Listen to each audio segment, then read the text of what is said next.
My name is Lisa Mauch Miranda, and this is my reverse postcard.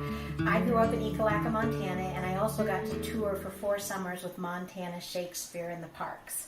I think when people think about Ekalaka, the things we think about are our beautiful museum with that boasts both a full dinosaur skeleton and a 2-headed calf. I think people think of our beautiful state park, Medicine Rocks. And I think especially for tour actors, what we think about is the hospitality.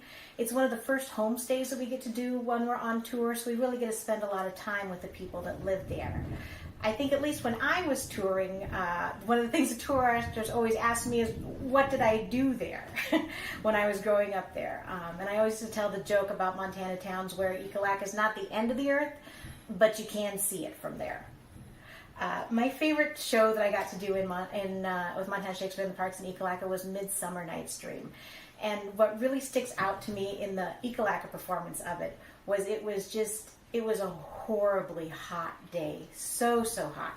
And it was early on in the tour, so we were very slow about setting up the set yet. And by the time it got ready to perform, we were just feeling absolutely wilted. But the beginning of the show starts, and what it starts with is a small little romantic scene between the king and queen, and then the rest of us all kind of bumble onto stage to declare our problems.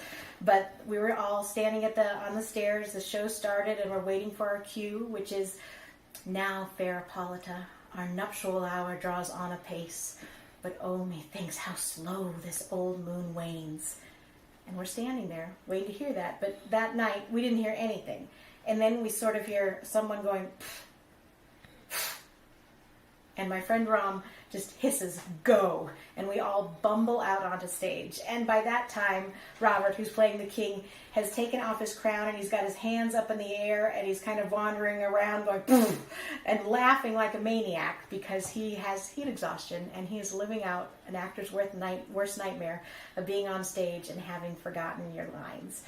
But somehow Meredith, who played the queen, said his lines, got us all off stage, set up the plot. We grabbed Robert some ice water, and he did the rest of the show, doubling his Oberon, carrying his glass of ice water without his heavy robe on. But we were able to give a great show that evening in spite of it all.